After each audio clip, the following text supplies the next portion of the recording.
সবাইকে স্বাগত। আপনারা যারা পরীক্ষা দিবেন আপনাদের পরীক্ষাটি এমসিকিউ হবে। আজকে একটি এমসিকিউ পরীক্ষার প্রশ্ন প্যাটার্ন নিয়ে এসেছি। ইনশাল্লাহ এই প্যাটার্ন থেকে 25 থেকে 30 নাম্বার অনায়াসে কমন পাবেন। ধৈর্য সহকারে সম্পূর্ণ ভিডিওটা দেখেন। আমি দেখিয়ে দিব কোন কোন বিষয় কোন কোন টপিক থেকে প্রশ্ন আসে। অনেক পরীক্ষার্থী উত্তীর্ণ হতে পারে না, কারণ একটি পরীক্ষার প্রশ্ন প্যাটার্ন বোঝে না বলেই। কোন কোন টপিক কোন কোন বিষয় থেকে প্রশ্ন আসবে সেটা বুঝতে পারে না বলেই কিন্তু পরীক্ষা উত্তীর্ণ হতে পারে না। আজকে আমি সকল বিষয় নিয়ে আলোচনা করব। কোন সাজেশন কোন বই ফলো করলে আপনারা পরীক্ষা উত্তীর্ণ হতে পারবেন, এবং আমরা আপনাদের জন্য একটি চূড়ান্ত সাজেশন তৈরি করেছি। কিছুক্ষণ পরে এ সম্পর্কে আলোচনা করতেছি। আপনাদের পরীক্ষাটি এমসিকিউ হবে। যেমন এখানে 1 নম্বরে রয়েছে বর্তমান অন্তর্বর্তীকালীন সরকার গঠিত হয়েছিল কত তারিখে। এখানে 4টা অপশন দেয়া থাকবে, যে অপশনটা সঠিক। মনে করেন এখানে এই অপশনটা সঠিক 8 আগস্ট 2024, তাহলে আপনারা বরাট করতে হবে গ নাম্বার। ঠিক আছে, এখানে বরাট করলে আপনারা নাম্বারটি পেয়ে যাবেন। আপনারা যারা পরীক্ষা দিবেন, পরীক্ষার প্রশ্ন প্যাটার্ন যেমন থাকবে সেম প্যাটার্নে আমরা একটি চূড়ান্ত সাজেশন তৈরি করেছি, একদম শর্ট করে। পরীক্ষার প্রশ্ন প্যাটার্ন যেমন থাকবে সেম প্যাটার্নে সাজেশনটি তৈরি করেছি। সাজেশনটি নিতে স্ক্রিনে দেওয়া হোয়াটসঅ্যাপ নাম্বার রয়েছে, ইমো নাম্বার রয়েছে, দুটোর মধ্যে যে কোনো একটি মেসেজ করে সাজেশনটি সংগ্রহ করুন। সাজেশনের মূল্য 100 টাকা। আমি বলি 4 থেকে আমাদের সাজেশনটি সংগ্রহ করবেন। শুধু পড়ে আমাদের সাজেশনটি পড়ে পরীক্ষা দিতে গেলে আপনি উত্তীর্ণ হয়ে যাবেন। যারা চাকরির কারণে, বিভিন্ন কাজের কারণে অথবা পড়ালেখা একটু দুর্বল, বোঝেন কম, তারা প্রত্যেকে আমাদের সাজেশনটি সংগ্রহ করবেন। ইনশাল্লাহ আপনি পরীক্ষায় পাশ করবেন। তাই বেশি কথা বলবো না, যারা বোঝেন একটুতেই বুঝে যান। আশা করি প্রত্যেকে সাজেশনটি সংগ্রহ করবেন। আমি প্রশ্ন প্যাটার্ন সমাধানে চলে যাচ্ছি। এখানে রয়েছে 1 নম্বরে বর্তমান অন্তর্বর্তীকালীন সরকার গঠিত হয়েছিল কত তারিখ, 8 আগস্ট 2024। এখানে রয়েছে রূপপুর পারমাণবিক বিদ্যুৎ কেন্দ্র কোন দেশের সহায়তায় তৈরি করা হচ্ছে। সঠিক উত্তর হচ্ছে কোনোটি নয়, কারণ রাশিয়ার সহায়তায় তৈরি করা হচ্ছে। এখানে অপশনে নেই বলেই কিন্তু কোনোটি নয়। ঠিক আছে, সঠিক উত্তর হয়েছে।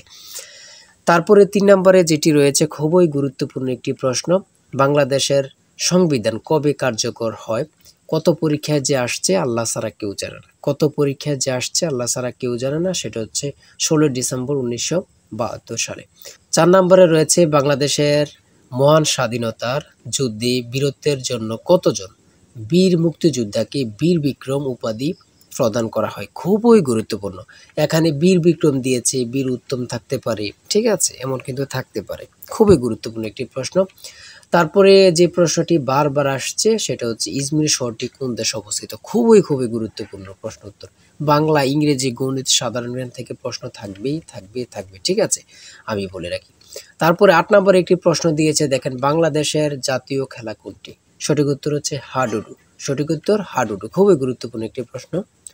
কোন মুঘল সম্রাটের সময় লালবাগ দুর্গ নির্মাণ করা হয়েছিল। সেটা হচ্ছে আওরঙ্গজেব। খুবই গুরুত্বপূর্ণ একটি প্রশ্ন। হ্যাঁ, তারপর আমরা দেখে নিই অপর পৃষ্ঠে দিয়ে কি দেওয়া আছে। 10 নম্বরে রয়েছে বাংলাদেশের আইন অনুযায়ী পুরুষ ও নারীর বিয়ের সর্বনিম্ন বয়স কত। এখানে সর্বপ্রথম বলেছে পুরুষের কত। আমরা জানি পুরুষের কত 21 বছর এবং নারীদের কত 18 বছর। তাহলে এখানে সর্বপ্রথম রয়েছে 21 ও 18। এটা কিন্তু সঠিক হবে না, কারণ এখানে প্রথমে মহিলার দিয়েছে, তারপরে পুরুষের দিয়েছে। প্রথমে চেয়েছে কার, পুরুষের, তার জন্য 21 বছর। তারপরে চেয়েছে কার, নারী, তার জন্য 18 বছর। ঠিক আছে। আচ্ছা, 11 নম্বরে রয়েছে কোন উদ্ভিদের শ্বাসমূল আছে।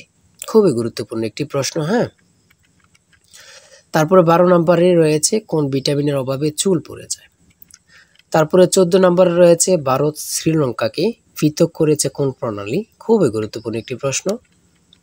এটা যে কত পরীক্ষা আসছে আল্লাহ ছাড়া কেউ জানে না। বাংলাদেশ কত সালে জাতিসংঘের সদস্য লাভ অথবা সদস্য পদ লাভ করেন। হ্যাঁ, 1974 সালে। বঙ্গভঙ্গ রদ হয় কত সালে। সূর্যের নিকটতম গ্রহ কোনটি। খুবই গুরুত্বপূর্ণ একটি প্রশ্ন। ঠিক আছে, আমি যে প্রশ্নগুলো নিয়ে এসেছি খুবই গুরুত্বপূর্ণ প্রশ্ন। আপনারা প্রত্যেকে আশা করি আমাদের সাজেশনটি সংগ্রহ করবেন। ইনশাআল্লাহ আপনি পরীক্ষায় উত্তীর্ণ হয়ে যাবেন।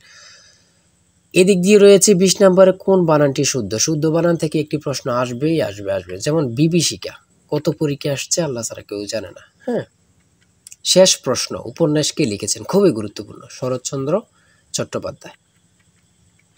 তারপরে সন্ধি বিচ্ছেদ থেকে অবশ্যই আপনাদের প্রশ্ন থাকবে।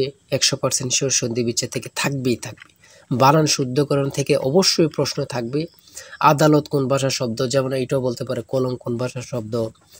তারপরে চশমা কোন ভাষার শব্দ, ভাষা থেকে একটি প্রশ্ন অথবা দুটি প্রশ্ন থাকবে, সমার্থক শব্দ থেকে প্রশ্ন থাকবে, এগুলো থাকবে বিভিন্ন কবি থেকে অবশ্যই প্রশ্ন থাকবে। ঠিক আছে, এগুলো কিন্তু খুবই গুরুত্বপূর্ণ, আপনারা দেখে যাবেন, খুবই গুরুত্বপূর্ণ। হ্যাঁ, তারপরে রয়েছে 30 নম্বরে রয়েছে আকাশ ভেঙে পড়া, বাগধারা থেকে অবশ্যই থাকবে। আমার কথা বুঝতে পারছেন? বাগধারা থেকে অবশ্যই থাকবে। কবিতা থেকে, যেমন কপোতাক্ষ নদ কবিতাটি কার লেখা, ঠিক আছে, থাকবে। Identify the correct passive form of this sentence, do you know them. ইংরেজি ক্ষেত্রে খুবই একদম সহজ থাকবে, এত কঠিন কোনো প্রশ্ন থাকবে না। ঠিক আছে, আপনারা বুঝতে হবে। ঠিক আছে, এত কঠিন কোনো প্রশ্ন থাকবে না, ট্রান্সলেট থেকে ইংরেজি থেকে থাকবে। তারপরে 34 নম্বরে রয়েছে কোন বানানটি সঠিক। ঠিক আছে, সঠিক আপনারা ট্রান্সলেট থেকেও থাকবে। ঠিক আছে, ইংরেজি পার্ট থেকে ট্রান্সলেট থেকে থাকবে, কারেক্ট থেকে থাকবে, কারেক্ট স্লিপিং থেকে থাকবে, তারপরে ট্রান্সলেট থেকে থাকবে। এটা কিন্তু 100% শিওর। আপনারা ভালোভাবে ট্রান্সলেট পড়বেন, লিখিত বলেন আর এমসিকিউ বলেন, ট্রান্সলেট থাকবেই। ঠিক আছে, আর্টিকেল থেকে থাকবে, প্রিপোজিশন থেকে থাকবে ইংরেজি ক্ষেত্রে, এগুলা থাকবে, ভয়েস থেকে থাকবে, তারপরে গণিতের ক্ষেত্রে থাকবে, মান নির্ণয়ের অঙ্ক, গণিত থাকবে, মান নির্ণয়ের অঙ্ক থাকবে। হ্যাঁ, ঠিক আছে। আর আমাদের সাজেশনের প্রত্যেকটি প্রশ্নের ব্যাখ্যা ও সমাধান সহ আপনারা পেয়ে যাবেন। তারপরে এখানে রয়েছে 1 কোটিতে কত মিলিয়ন হয়, 1 কোটিতে কত মিলিয়ন হয়, খুবই গুরুত্বপূর্ণ, সেটা হচ্ছে 10 মিলিয়ন। শতকরা থেকে থাকবে, লাভ ক্ষতি থেকে অবশ্যই থাকবে। ঠিক আছে, অনুপাত থেকে থাকবে, দশমিকের গুণ থাকবে। এটা কিন্তু একদম সহজ, আমি আপনাদেরকে একটু বুঝিয়ে দিই।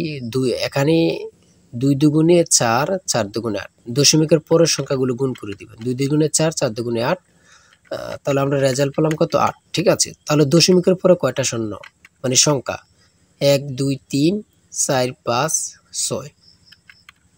এখন 6টা পেয়েছি, দশমিকের পরে সংখ্যা পেয়েছি 6।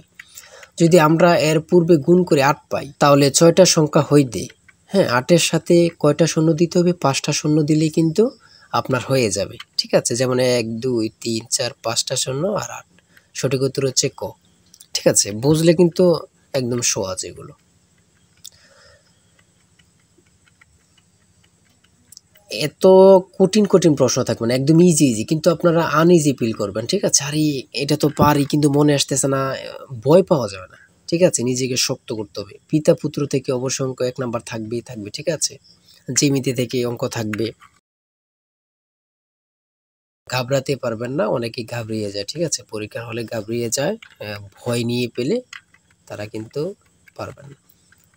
78 ডিগ্রি কোণের সম্পূরক কোণ কত ডিগ্রি? 78 ডিগ্রি কোণের সম্পূরক কোণ কত ডিগ্রি? আমরা জানি সম্পূরক কোণ হচ্ছে 180 ডিগ্রি, আর পূরক কোণ হচ্ছে 90 ডিগ্রি। হ্যাঁ, সম্পূরক কোণটা 180 ডিগ্রি হলে যদি 180-তে 78 মাইনাস দেন, বাকি যেটা আছে ওটাই হচ্ছে সম্পূরক কোণ। ঠিক আছে, সর্বশেষ রয়েছে 60 নম্বরে, 13 সেন্টিমিটার ব্যাসার্ধের বৃত্তের কেন্দ্র হতে 5 সেন্টিমিটার দূরত্বে অবস্থিত যে এর দৈর্ঘ্য কত? সেটা হচ্ছে 24 সেন্টিমিটার। এতক্ষণ আলোচনা করলাম, যদি ভালো লাগে অবশ্যই আমাদের চ্যানেলটি সাবস্ক্রাইব ও পেজটি ফলো দিয়ে রাখবেন, কেন নেক্সট ভিডিও পাওয়ার জন্য। আমাদের চ্যানেলটি সাবস্ক্রাইব ও পেজটি ফলো দিয়ে রাখলে নেক্সট ভিডিও আপলোড দেওয়ার সাথে সাথে চলে যাবে আপনার কাছে নোটিফিকেশন। তাই অবশ্যই বলে রাখি, যারা আমাদের সাজেশনটি সংগ্রহ করতে চান, এই নাম্বার, স্ক্রিনে দেওয়া এই নাম্বার হোয়াটসঅ্যাপ ইমো রয়েছে, যে কোনো একটা মেসেজ করে সাজেশনটি সংগ্রহ করুন। ঠিক আছে, প্রত্যেকে আমাদের সাজেশনটি সংগ্রহ করবেন, ইনশাল্লাহ আপনি পরীক্ষায় পাশ করবেন। আমি বলে রাখি, ইনশাল্লাহ আপনি পরীক্ষায় পাশ করবেন। যারা পরীক্ষায় পাশ করতে চান, 100 টাকার বিনিময়ে হলেও আমাদের সাজেশনটি সংগ্রহ করুন। আজকের ভিডিও এই পর্যন্ত। সবাই ভালো থাকবেন, সুস্থ থাকবেন, আর আপনার যে কোনো সমস্যা কমেন্টে লিখুন। আল্লাহ হাফেজ।